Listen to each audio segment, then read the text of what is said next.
Now playing the Hook and Bridge podcast. I fucking love Kesha.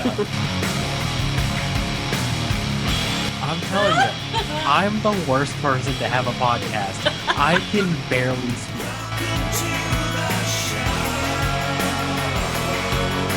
Oh my god, I love doing this! What is up, everybody? Welcome back to the Hook and Bridge podcast. I am your host, Harley, joined by my lovely wife, Lindsay. Today we have a super special guest on, coming off of a new single called Resurrection Day, which had 125,000 streams on Spotify, 20,000 listeners on Spotify right now. Please welcome Stefanie Joyce to the show. How are you, Stefanie? I'm doing great. How are you guys? We're doing good. It's a late Tuesday here for us, so everything's quiet. The dogs are quiet for once. So when I looked into your music, and specifically Resurrection Day, the first thing I said to my wife was, she sounds a lot like Norah Jones meets Reba McEntire. Okay. You have this very like jazzy, almost what's the word? It's like very soothing. Yes. Your voice is very soothing. Yeah. It's like a softer tone, where I feel, complete transparency, country is not my genre. No. I'm not a fan of country music, especially today. But I really enjoy jazz music. I really love Norah Jones and actually her like folky countryside as well. And I felt like your voice really fit that model. So it was an interesting take. And I feel like your voice is one that could actually stick out in the mainstream country music world. Did you do anything prior to country, though? Is there any music that you did prior to that? Well, thank you so much for noticing that, because I've been releasing and kind of TikToking a lot of like music, I would say, that more falls in like a honky tonk bluegrass lane for the last year or two. And I'm starting to realize, like, as much as I love those genres deeply, it's not necessarily what is suited to my unique vocal tone the best. And I actually grew up listening to a lot of jazz. So I would say, like, vocally, Nina Simone, Patsy Cline, who's essentially was a pop jazz singer of her time, even though she was kind of based in Nashville. Billie Holiday, Ella Fitzgerald, and then, more contemporary influences like Amy Winehouse and Lana Del Rey. Like, vocally being able to shift into that smokier, deeper vibrato, I think like serves my instrument best. So right now, moving forward, I'm actually trying to write songs that even lean into that more, while still keeping my country roots, because that is the genre I've been working in since I started doing music seriously, and it's what I love deeply. But I think there is in the genre, especially I'm noticing, I mean, radio country is a whole nother conversation that we can get into, but especially in kind of this resurgence we've seen in Americana and even in kind of like honky tonk music in the last 2-3 years, there is a tendency, I think, to just be revisionist and just try to like mimic the greatest of the 50s, 60s, 70s, which is difficult and noble, but it's really not what I'm trying to do. I'm trying to find a way to use those influences to make something new, and hopefully make something that will reach people's ears who aren't necessarily country fans. Because I love the lyricism of the genre and the storytelling of the genre, but I think sometimes certain production choices, if they go too twangy, as much as I have a taste for that, they do alienate some people. And the most important thing for me is to get people to listen to the words I'm saying. So if I need to kind of do vocal things, which it sounds like are coming across and working for you guys, rather than doing that high nasal bluegrass, right? As much as I love the way that sounds, it's just not my voice. And I think not doing that has the benefit of maybe having a little bit more pop crossover potential. So As you can see, I'm gonna get it real nerdy real quickly, craft driven real quickly. But to answer your question, yeah, I definitely like country is my main influence, old time bluegrass, but vocally, I think I lean a lot more into like jazz vocalists in terms of where I take my inspiration from. So to kind of bounce off of a couple of things you said there, how is it in the country genre right now? Country is such a massive genre. It's the number one genre in the US, by far. And I feel that it's a very saturated market. So aside from your vocals, what are some ways that you are differentiating yourself in the genre to kind of stand out? That's a good question. I mean, I think anytime you talk about country music, there's a big caveat, and that's like, which country music are you talking about? Because there's obviously mainstream radio country I've been writing on Music Row for 5 years, and that's kind of what I do a lot during the day is, more kind of write for that radio format for other artists. And since doing that, I've really come to appreciate the level of craftsmanship and technique that goes into radio format country writing, because you have to be able to be creative and fresh within a very defined formula, and that is really hard to do well. And there's, I think, the craftsmanship of lyric writing, even if the subject matter is often, the emphasis on technique is really strong. So that is, I think, what makes great mainstream radio country better than 80% of the trash that's on radio. Sure. Is like the songs that are good in that genre, I think, are exceptionally good. There's like a lot of garbage, but the good stuff, I think, is some of the best music being made today because of the craftsmanship of lyric writing. Like I've been writing more with kind of more Americana people lately, and in that genre, I think there's more attention on the music and the melodies and the instrumentation.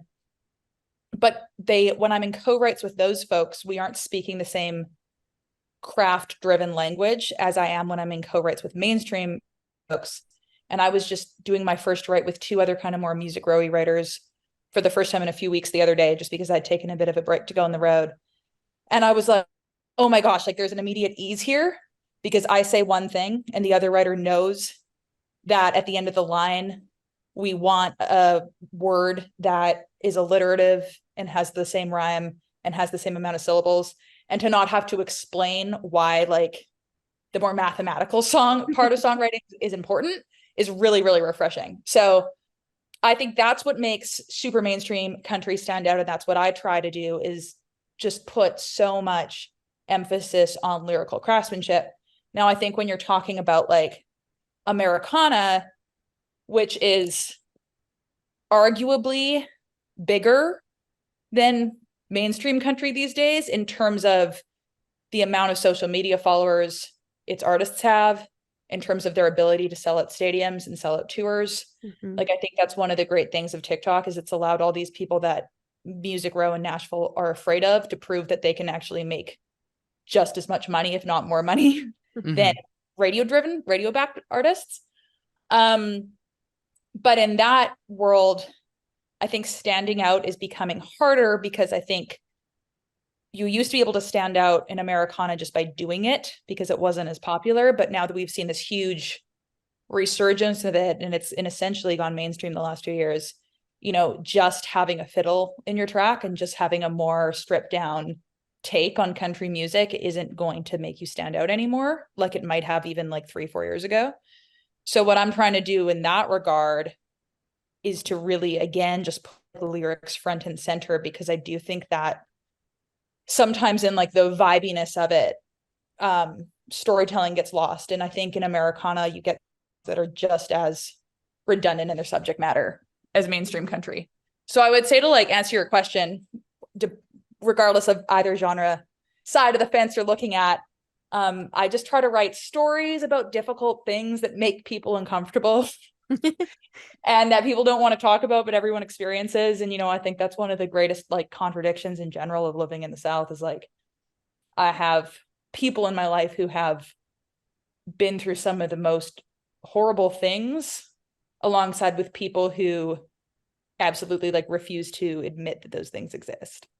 So that's like a tension I really try to capture in my work. And I was just playing the Bluebird the other day and my mom was in town and I sung this one song that was pretty raw and pretty personal, kind of from a new project I'm working on. And she was like, oh my gosh, that was really good. And you also made everyone really uncomfortable. And I was well, as long as I made them feel something that they needed to feel in that moment, then I've done my job. So how do you feel about artists like Jelly Roll and Hardy that are taking mainstream country and mixing it with harder rock elements and doing this crossover into these different genres?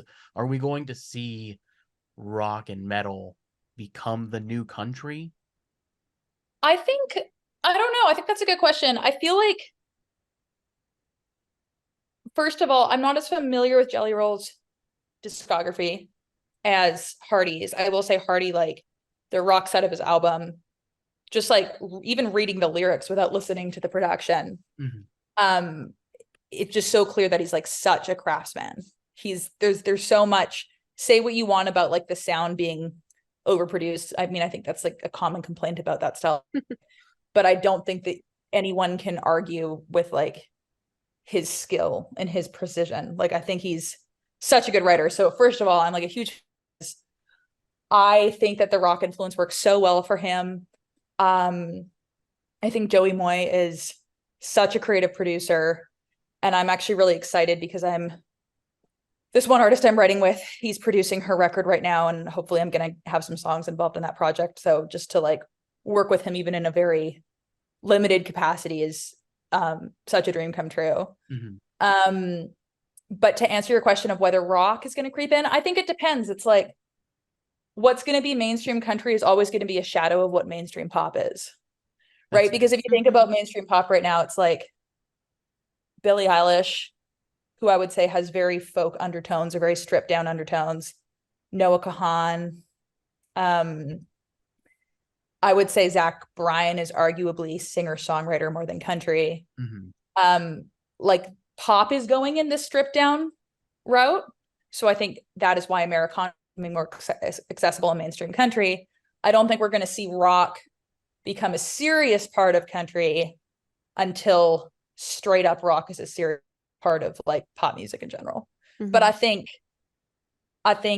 Hardy and Jelly Roll are doing very skillful things and that are definitely being like appreciated and accepted in Nashville. And then to answer your point about metal, I mean, I don't know that much about metal except for that all my bluegrass friends used to play metal. And I think that's a real pipeline. And even like the fact that someone like Billy Strings is like, you can obviously see the metal influence in his playing, and he's just like taken off kind of across a bunch of different genres. So when metalheads get bored of playing metal, they switch to bluegrass. Yeah, that's kind of like what it seems like. There's a real metal to bluegrass pipeline and a real jazz to bluegrass pipeline, I found too. It takes such a different skill to play bluegrass guitar. We're from Ohio originally, which is the heart of good old bluegrass Americana music. And it's one of those genres of music that you're either born into and learn from the culture of being in it. It's not something you can just learn over time. You have to be born into that and really understand like the technique and the style and the culture, and understand like just the heart that goes into the playing aspect of bluegrass. It's a different animal. So much respect for bluegrass musicians. Speaking of working with producers, you worked with a producer on a song for a lady named Mary Heather Hickman, called Treasure. Yeah. So I had never heard the song before, but I looked her up. She seems pretty famous, from what I understand. So how much involvement did you have in developing the song? Are you credited as the person who wrote all of the lyrics, or did you just Well, so first of all, support? she's like my best friend in the whole world. Aw.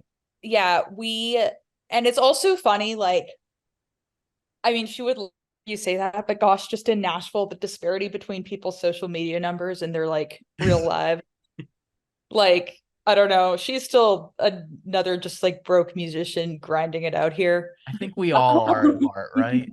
That's why we love talking to musicians, because we're all a part of this community where it's nothing but love and respect. Like we've gotten to talk to incredible people, and they're always so nice. Like you've been so nice to us so far, and just everybody's very supportive in this Yeah. community. And you don't And get that a lot. yeah, no, totally. I mean, I think everyone realizes it's hard, and like if you care about what you do deeply, that shows. And I think that's what Mhm. people care about the most. But yeah, she's one of my best friends. We both moved to Nashville about 5 years ago and met pretty quickly thereafter and started writing a lot. So we co-wrote that song. So we're Okay. both listed as co-writers. And then it was produced by Tyler Bell, but it was co-produced or kind of engineered, and he had a really big creative hand in it. It was a guy called Kyle Manor, and I sung BGVs on it, and that's how I got connected with Kyle, and then he produced my EP. And I still work with him really closely. So he's a really great guy. Is there anything on that track that, looking back now at the success of it, that you would have maybe done differently? Have you ever considered like, oh, I wish I had done this line differently, or I wish we would have emphasized how it was sang a different way, or anything like that? That's a good question. You know, once I, especially if I'm writing for another person's project, once the song's done, I'm feel so completely detached from it creatively. Like it's my baby, I've sent it out to the world. And well, maybe not a baby, it's like a thing that I've sent out into the world because the minute it's out of my hands, it's someone else's song. And I'm just really excited if it does well to see it do well. But like I think Nashville, especially working on Music Row, and you know, there was a period, I'm scaling back now to work on my own project, but there was a period I would be easily writing 10 songs a week for other people. And you just can't get precious about stuff. You know, you're just showing up, you're doing your job, you're doing your craft, you're grinding out a song. And you're lucky if you find artists like Mary Heather, who's one of my favorite people to write with because we just have like such great creative chemistry, and then it's easier and it's more fun. But it's still about, I think there's this wonderful mindset of, again, you're a craftsperson before you're an artist. You have to be able to dig into the artist part of yourself. But when you're in the room writing, you have to put on your technical hat sometimes. And you're just trying to make the best song you can make. And then for me as a co-writer, once I'm done writing it, it's like, it's up to the artist to, and the producer to turn it into their own thing. I will say with, as a co-writer with Zandy's songs, the artist I was talking about earlier, Zandy Hollop, she just put out her first single on Big Loud that we wrote together. And that process, I wasn't any more involved, but I was very excited about the production team she's working with. That was super creatively fulfilling to see how that turned out sonically.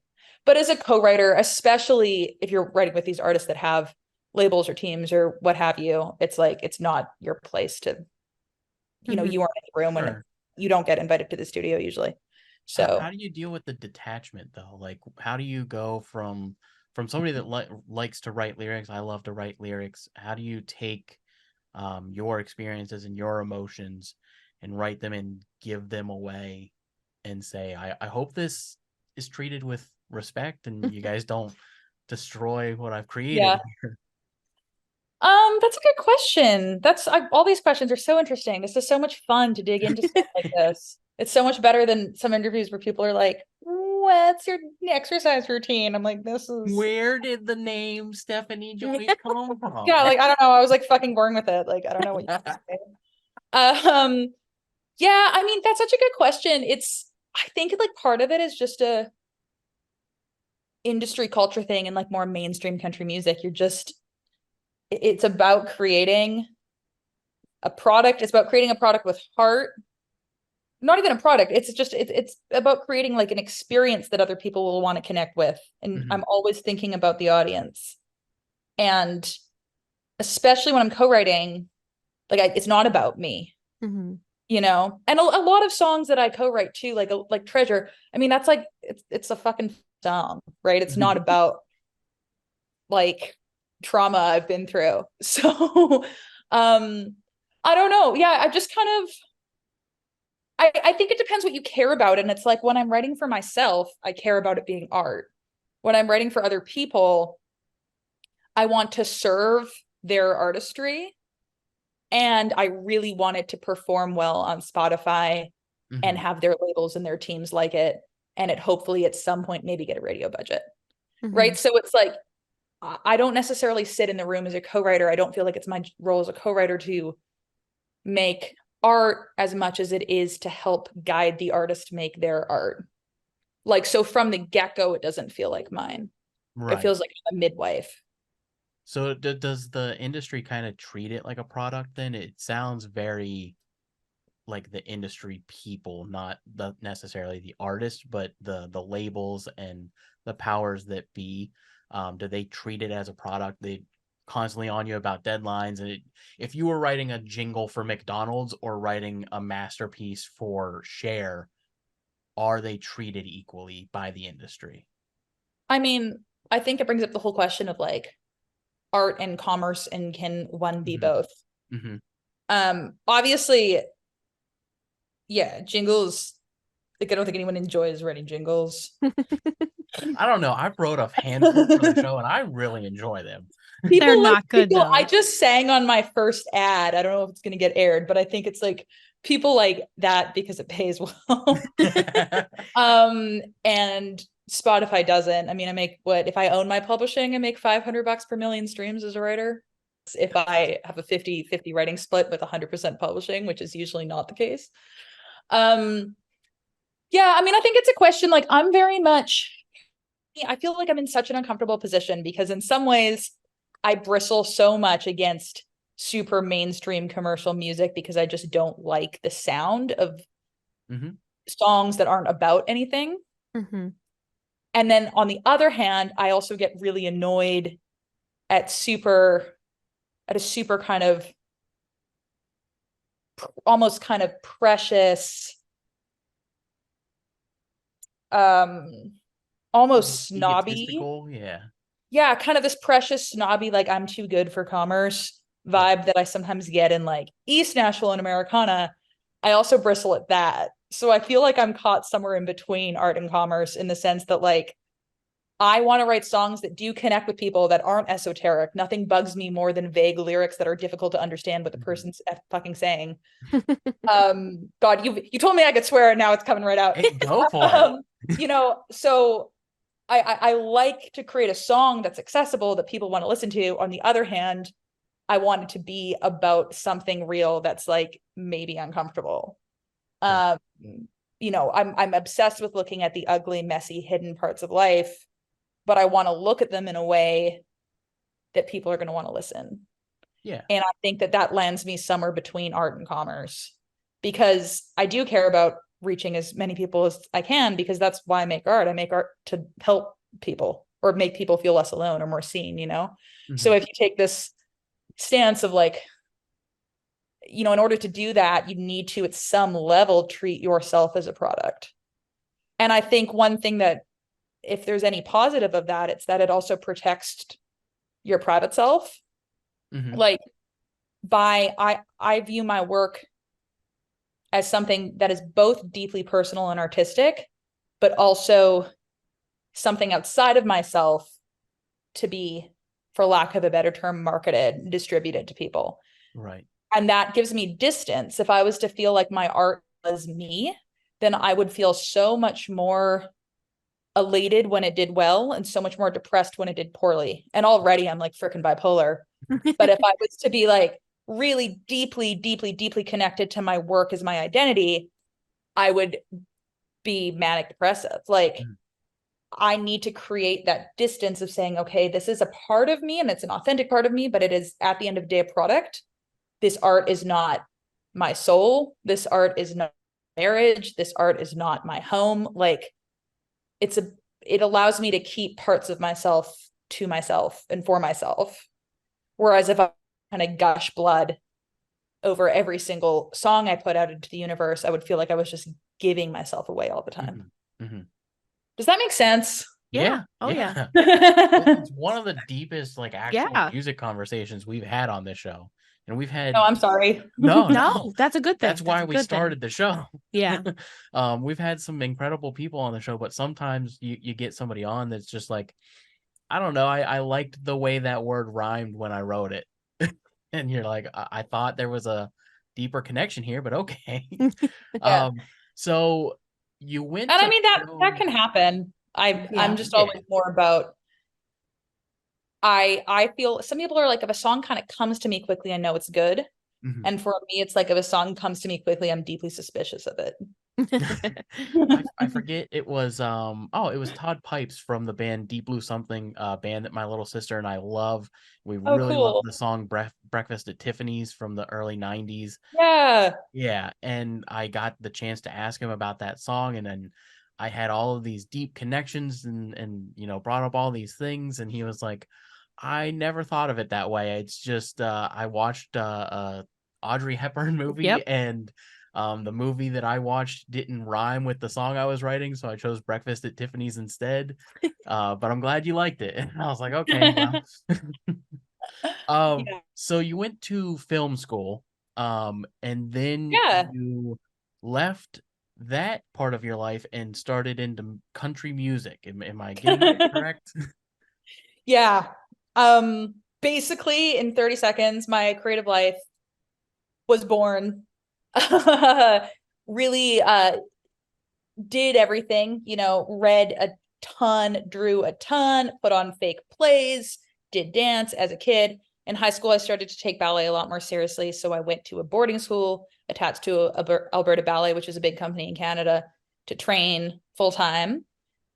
Through time, I was also modeling, which I always really didn't like. The fashion industry is super gross, but I made a ton of money, or for a teenager, I guess. I don't know what I spent it all on, like drinking in college. But I do ballet, I do modeling, I get injured, I recover from an eating disorder, so I stop modeling.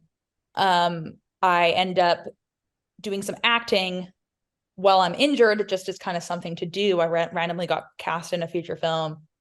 Didn't love acting, but the director on that film set, a man named Neil Edelstein, he's produced some of David Lynch's movies. So he was a huge mentor to being like, you have a vision. You're as a young woman, as a young woman who looks a certain way, people are going to tell you you're supposed to be in front of the camera. You're allowed to have a vision and have something to say. And that was a really pivotal time in my life, because I went from performing my whole life to thinking, okay, well, maybe I can tell a story. Like maybe I can be the creative aspect and not the medium. So I went to film school and I thought I wanted to direct, but it was really more just like, I've been dancing my whole life. I didn't know what I wanted to do, and I happened to get into film school. So I went. Love film deeply. The film industry, it's so hard to get anything made. I didn't quite have the tenacity for the business side of it. So at the same time, I kind of got into country music. Up until this point, I'd only really listened to classical and jazz because that's what I grew up in ballet. And started listening to country music because some of these films I was shooting were shooting in southern Alberta, which is kind of like the country music capital of Canada. And I was like, this is really cool. This is the only kind of pop music I've ever heard with like stories laced throughout. And then through that, I really got into old time music and more kind of like Appalachian, music and bluegrass. And at the same time, my brother was recovering from a ski injury. So we were both injured at my parents' house, and he was really getting into like Delta blues. So that kind of trickled in. And then at the end of, I finished up college, all the while knowing that I wanted to get out of Vancouver. And I had I had two passports. I had an American passport. So once I finished college, I was like, I'm getting out. I'm moving somewhere and I'm going to figure it out once I get there. And I kind of just looked at a map and said, Nashville would be cool because country music seems like a thing that happens there. And I want to be around it and just see what happens. And then I got here and kind of realized that I could write songs. Like that was a thing people did, was just write songs. And at the time I couldn't sing worth shit and I couldn't play guitar. So I just wrote songs for a year here. And then after a year, I got my first publishing deal with a man named Woody Bomar. And then he really started to encourage me to keep on writing for other people, but do my artist project. Got on TikTok, and that started to go well. And here we are. Now I've been kind of in Nashville for 5 years, and I just got my first major label cut as a songwriter, and I just got nominated for a really cool award show in Texas as an artist. awesome. So I feel like I'm finally like, okay, I haven't arrived, but I'm definitely somewhere different than what I started. But that was like the 5-minute version of everything I've done. Right. That's awesome. What's the cat's name? Yes. Oh, did you see her? Yes. It's a country music name. Oh, Is it Patsy Cline? Oh my God, no, that's funny. No, she's Dolly, and her brother is named Porter. I Aw. love him. I also have a black kitty. Her name's Cat Benatar. So Oh, that's so funny. Yeah. I love cats so much. me I'm too. not a dog person. Oh, I He's the dog person. That's why we have Yeah. 2 of those. I feel like if you say you aren't a dog person, people are like, you're evil.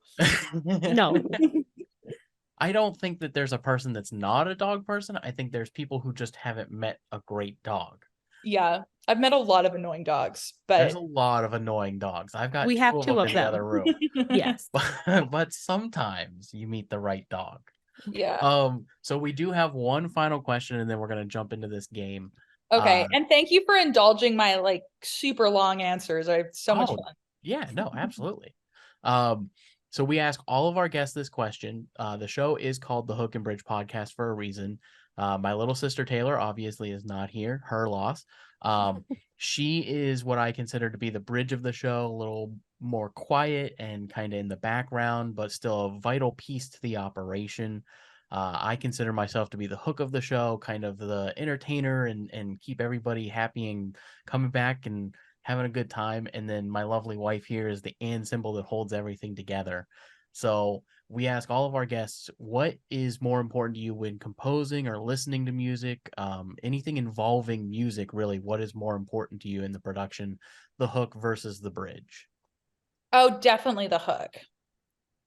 I hate bridges. I like always try to get away with not having to write a bridge. All of my co-writers, I always feel like I've said everything I want to say by the end of the second chorus, and all of my co-writers always are like, "No, we need a cool bridge. This is a part of a song," and I'm like, "No, we'll just do a cool fiddle solo. We don't need it."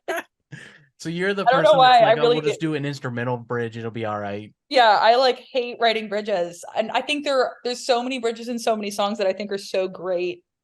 I just like, I don't know. I just don't like writing them. I'm like bored by that. I'm over the song by that point. It's a difficult thing to write. Honestly, I was 7 years into writing music before I even realized that I needed a bridge. Mhm. And once I started learning how to write a bridge, it really elevated my music to a different level. Yeah. Even an instrumental bridge, just something to add some contrast to the mix. I should So probably important. think about doing that. One thing I do a lot of is like do an instrumental bridge over a very like, obviously I stay in the same key, but Mhm. do a very different chord progression that Right, hasn't right. really been seen yet. So it gives the musicians something more unique to like write a lick over. That's also, I wanted to say, it's really cool that, well, first of all, that you guys do this together. That's so nice for you to have as a couple, but it's also cool that you do it with your sister. I know I work really closely with my brother. He's a really great guitar player and we collaborate a lot. And I just think there's something so fun about getting to like share music with family members. It's Oh, yeah. unique if you have it. Yeah, we'll have to have your brother on. He's welcome to Yeah. come on Oh, the yeah. show. He would love to. Yeah. He'll get even more into the nitty gritty than me. What we should do is have you both on, And then we'll have your do sister here. and then we'll do a trivia competition. Yes. Oh, that would be fun. I'm so happy. We would be very happy to do that. That'd be a lot of fun. Yeah, Yeah. we'll for sure. We will Sibling set that up. rivalry. I like it. I like it. No, my sister's great. We've always been super close, and she plays trumpet. Oh, She's cool. on a scholarship to college on trumpet. And then I grew up playing guitar. But I was self-taught. I was never in like the school band or anything. And I just love writing music. I love expressing, kind of similar to you, all of the like negativity and sad things in life, along with the happy ones too. I write some happy stuff too, but Not often. I'm more of the darker side of things. I think it also comes down to like people, at least for me, I'm actually like a pretty freaking happy person, and I like really like my life and have a lot of things I'm so grateful for, but I don't need help processing that. Right. Like, right. yeah, like the trees are freaking beautiful. That's great. Like, I don't need help. Like that in and of itself is enough of an experience to have its own meaning. Whereas I think with sadness or darkness, I need to write about it to find the meaning in it. Otherwise, it just feels like wasted suffering. Yeah. Yeah, that was a big thing for me when writing music. Was I wanted to create something. If one person heard it and said, "Hey, your song really helped me through this moment in time," that in itself would live on in my life forever. Unfortunately, that hasn't happened yet, but who knows? I'm sure Maybe it will. someday. I want to check out your stuff after this. Can you link? Might be able to find something. I haven't done anything in years. Well, you But should. I'll shoot you over the YouTube from 2014, Yeah. 2015. Yeah. Yeah, please do. No, I think it's so important for people to say the things that they need to say, Right. The world would be better if everyone had the courage to do so. Yeah, absolutely. So we have this super fun game prepared for you. Okay. Share first. Yes, I gotta share first. There we go. It doesn't have sound. It does not have sound. You are correct. That's all right. So there we go. Okay. So this is called That's a Fact, Jack. This is a original production by the Hook and Bridge podcast. This is a game show that we put together. Basically, what we're going to do is we're going to have some facts. Lindsay put together the facts. I don't know what they are. You don't know what they are. And we are going to try and determine if they are, in fact, a true music fact or a fabrication. So it's going to be either facts or fake news. I like it. Yep. Okay. Oh, that's fun. All right. So the first one. You're clicking it wrong, buddy. Clicking it wrong? Yeah, you're supposed to click it. Click it. Click what? What are you doing? Huh? I'm a teacher and these things drive me crazy. What'd I do? Just click the screen. Just click the screen. Click the screen. Why isn't it moving? I don't know. Dude, why do you suck? I swear, Stephanie, it's not like this all the time. Why? Good. Do I do slideshow maybe? Yeah. What were you in? I don't know. Oh. Yeah, there you go. There we go. All right. Oh, buddy. That's a fact. Okay, I feel like this is fact. It was Chris whatever. Canadian astronaut recorded an album in space. Yeah, probably. Right? It is because she already saw the answer. Oh, I didn't see the answer. I will say. It is facts. It is a fact. So what's the story here? It's a guy named Chris Hadfield, and in 2015 he recorded for 144 days in space. A whole 144 album. days. Whole album. Doesn't he play some really like random instrument? Yes. Like it's tuba or something? Strange. It's very strange. Huh. Yeah. And if you click again, there's like a little fun fact thing on the bottom that explains all that. Yeah. It's called Space Sessions, Songs for a Tin Can. That's really interesting. How did he get into space? He's an astronaut. What do you mean? Fair enough. All right. Oh. He's like really famous in Canada. Really? Like a hot day. Like all of the moms are obsessed with him. Oh, that's so funny. That's so funny. Oh, Jingle Bells is obviously a Christmas song. Jingle Bells is a Christmas song. You know what? I'm going to say no, that's not true. You're going to say it's fake news? I'm going to say it's fake news. I feel like that's too obvious. I'm going to say it's fact. Fake news. Oh, fake news. It is. If you click it again, it's a Thanksgiving song. Shut up. Yeah. What does it It have said to something do? about the one horse open sleigh, something about, coming to Thanksgiving dinner or something. It's a Thanksgiving song. Fun fact, until I was well into adulthood, I did not think that's what I the words know. to that Trust song me, I know. was. I did not think that it was a one horse open sleigh. I What do you thought the think it word was? soap was in there for some reason.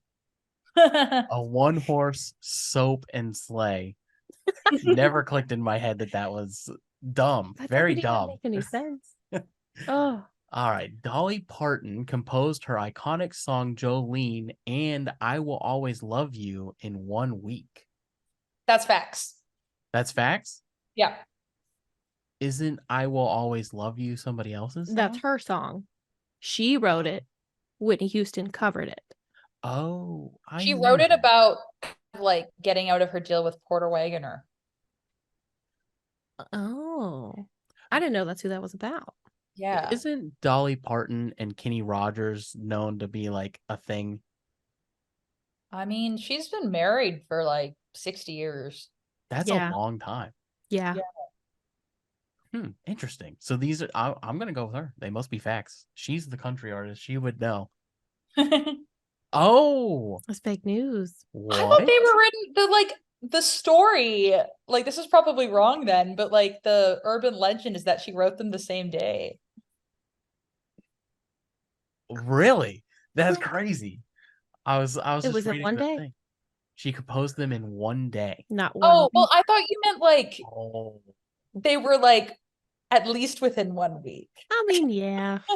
It's one day. so are they both about the same situation? Well, no. Very Who- opposite who- emotions. Well, yeah, but I mean, like the same person. Are they about this? She wrote "I Will Always Love You" about the same person. Clearly, Jolene is a homewrecker, right? That's like the thing. Or was she just nervous of Jolene? Can I Maybe be both. like, can I be a spoil sport here and tell you what I know? Yes. Yeah, please. Not to be like, Ooh, actually, gossip. um, I've never met Dolly Parton. I've never had the honor of meeting Dolly Parton, but I know a few people who have. And the story, or like worked with her back in the day.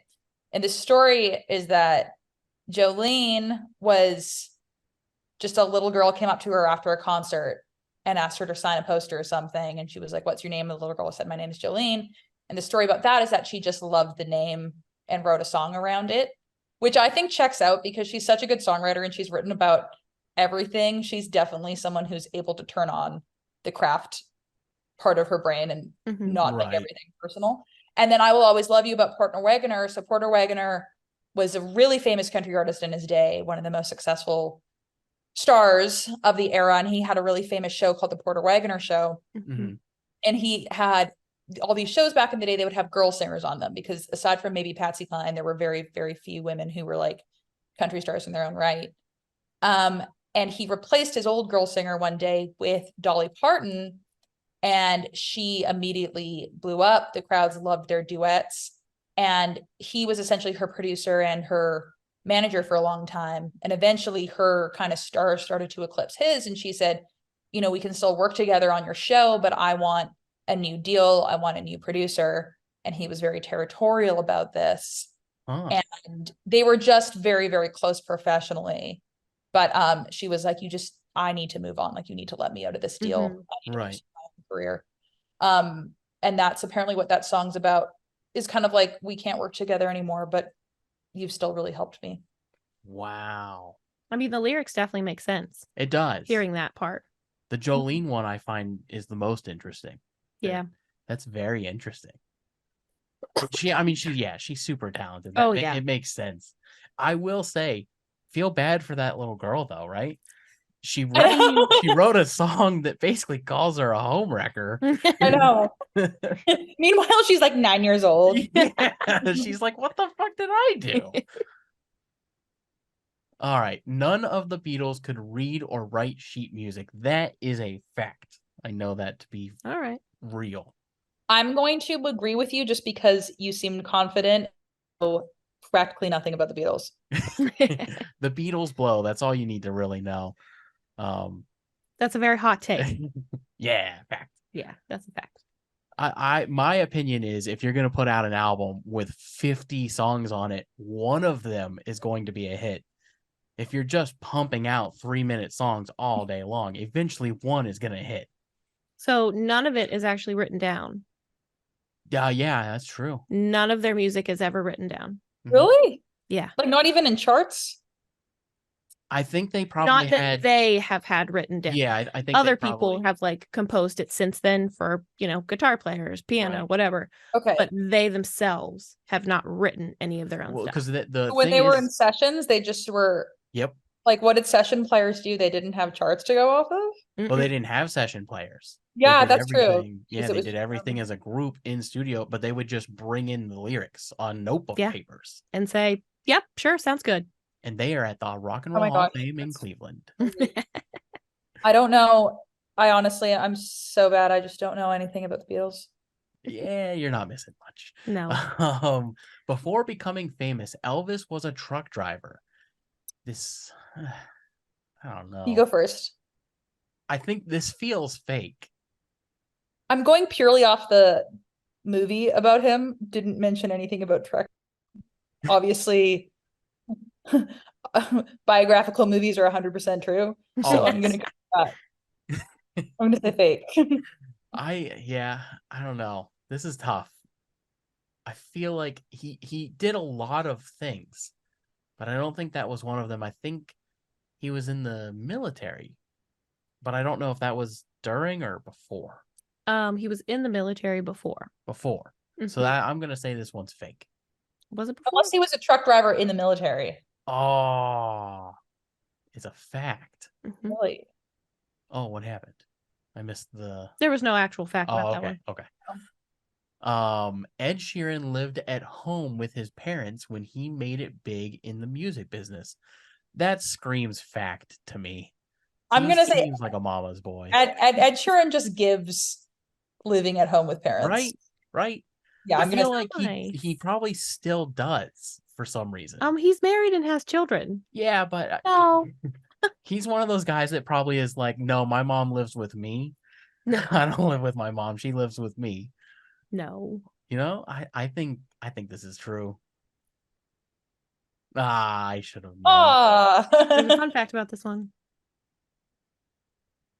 He crashed on Jamie Foxx's couch for 6 weeks before making it big. Jamie Foxx? Yeah, That's quite. I know. How do you just know Jamie Foxx? I don't know. He was just out and about and was like, "Hey, my buddy Jamie has a spare couch in one of his 17 rooms." All right, Shania Twain has the best-selling female singer album of all time. I know it's true for country music. I'm gonna say it's facts across the board. She is an icon. I think this is facts. She is an icon. Yeah. It is fact. Good old Shania Twain. How do you feel about her currently? I feel like the outfits are really there's a lot going on. They're a choice. They are- Fashion wise. Yeah, there's a lot going on. I mean, I kind of just have respect for anyone who's like had the type of career she's had, period. Yes. Oh, yeah. Yes, You know, like 100%. I think as a woman in the music business, especially during that era, it would have just been incredibly hard to have the stamina to carve out something that felt authentic and also commercial. So I think she definitely paved the way for a lot of people. I have so much respect for her, and I love Shania Twain. Mhm. I do feel that she is slowly falling into the Steven Tyler curse of just obnoxiousness. You know what I mean? But like not her as a person, like Just looks. Her looks. Yeah, just the media focusing on her and the choices and how she's representing herself out in public. but if that's how she feels confident, then go Oh for yeah, it. yeah, 100%. She deserves it. Live that life. She's done so much for so many people. It's just it's always heartbreaking to see iconic people. Just age gets to all of us. It's a Mhm. shame. I do wonder, like, if you're that level of famous and that level of in the public eye for so long, like I think it would be difficult to not lose sense Right. of some degree of self-awareness. Mhm. Yes. You know, I feel like it'd be very hard to like not lose some of your self-awareness, and if you're someone like Steve Tyler. So yeah, I'm glad I'm making ultimately like weird acoustic bluegrass music, because I never have to worry about getting that big. I also feel like too, like not just famous people, just older people in general hit an age where they turn into toddlers again, and they're like, no, fuck you, I want to wear the pink shirt. I'm wearing my pink shirt. I don't care if it doesn't match my yellow pants. I'm wearing it. Which is honestly kind of refreshing. Oh yeah. It's like, you go for it. All right, let's see here. It's Come On Yeah. Over from 1997. Mm-hmm. I forgot that was her song. Mm-hmm. That's the album title. So Yeah, but doesn't she has a song called Come On Over, right? yeah, but Yeah. it's from that album. Right? Ooh. Music makes cows produce more milk. Oh, I said I'm I gonna say know. you did this on purpose, seems didn't you? fun. What'd you say? I'm gonna say facts because I would love this to be true. I also want this to be true. This seems fake, though.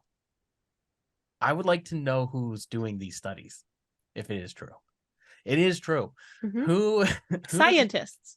who are we paying money to sit and play music for cows, and how do I get that job? Oxytocin is crucial for the production of milk, and the stress slows down the release of oxytocin when the cows listen to music. Oh, Good choice interesting. on reading that, because I know. I know you don't know how to read saw the word oxytocin. oxy and instantly said Oxycontin in my That head. is not what that says. All right. Dolly Parton once entered a drag competition as a Dolly Parton lookalike and won. This seems like that feels so Dolly core. it does. It Yeah. does. That seems like a Dolly fact. I hope this is true. Or at least that she like judged a competition and somebody else impersonated her. No, it's fake. Shame. I'm still telling everyone that try. that's true. She actually lost the competition, but she did do it. Yeah, she did do it, but she lost. So she lost as herself. As herself. That's a shame. Yeah. In a drag competition. And it's like, what? All right. Leo Fender, founder of Fender Guitar and Bass Company, does not know how to play guitar. I'm gonna say facts because I feel like he might be more on the engineering side of things. That's true. Could be. Or just like a really savvy business guy. Maybe Yeah. he went in on it with somebody and he's like the owner. He's like, I or have this fancy co-founder. last name. Let's use it. Yeah. But I'm like not a electric guitar person, so I really don't know. Yeah, and it's like the McDonald's story where like the guys that started McDonald's disappeared from the world. Oh, let's see. True, that's sad. Yep. No other facts. That's the last one. That's the last one? That's the last one. All right. Well, that was fun. I like that game. All right. Well, we have reached the time of the night where we do the promo type stuff. What do you have going on, Stephanie? This will come out in November. Okay. Let me give you an exact date. This will come out on the 13th. So do you have anything going on in November you want to promote? Well, probably not in November, but I will have just put out an acoustic version of Resurrection Day. I'm just going to put that out. It'll be a little secret Halloween drop because people have been asking for it and I finally got around to doing it. So there'll be an acoustic version of that. That's more like the version that's on TikTok and that my brother's playing on guitar. I might be putting out a new single either in November or January. So keep posted on that. And then also shout out to anyone in Austin. Get tickets for Ameripolitan Festival because I'll be playing there along with a bunch of other amazing artists that I look up to so much. February 16th to 18th. It's going to be mainly at the Moody Theater, kind of produced in partnership with Austin City Limits. And it will be a really fun festival weekend. Or if you're just in the Texas area, I'm going to be hopefully kind of touring around there in February. So follow me on bands in town and Instagram, etc., to stay in touch about that. Oh yeah. Thanks for coming on the show. If you're ever down this way again, hit us up. We would love to come out and see you. We were busy that weekend. I forget, was my sister in town or something? We were doing something. Yeah. I was honestly shocked. I told her, I was like, I just sent a message to this person and they were like, yeah, I'm free tomorrow. I was like, but I don't know if we can go tomorrow. Yeah. Oh yeah. No, that was a cool show. It is, man, Virginia Beach area is like a long drive. Yeah, it really is. But I would definitely love to play out there again if I was kind of routing it through more of a tour. So yeah, absolutely. Awesome. Well, thanks so much for having me. It's so much fun talking to you guys. I do need to run. Yes. But yeah, it was great chatting with you, and thanks for all that you do with this podcast. Yeah, absolutely. Thank you so much for coming on the show. Y'all have a great day. All right. See ya. Bye.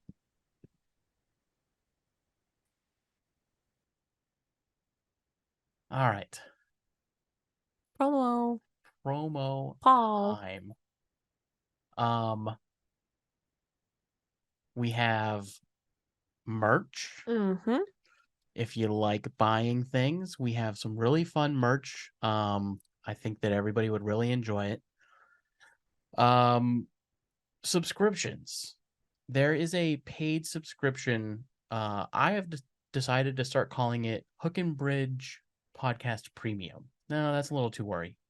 Mm-hmm. H&B Premium. Okay. Yeah, we'll call it H&B Premium.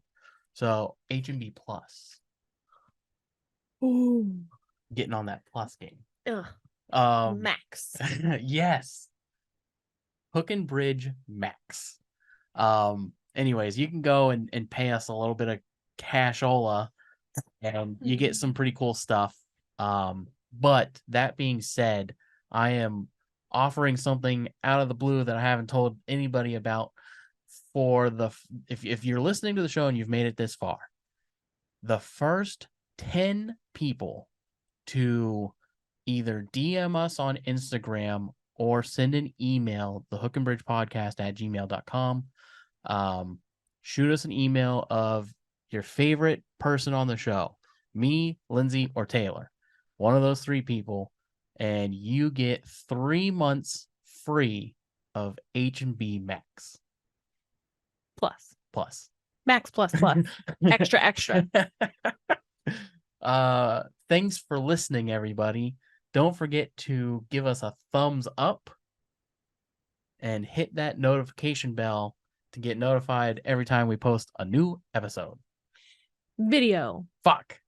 Whatever. It's You all were the so same. close. I think we need to script it out. I'm just gonna start putting a thing on the screen. Anyways, that's the show, everybody. It has been real. Peace.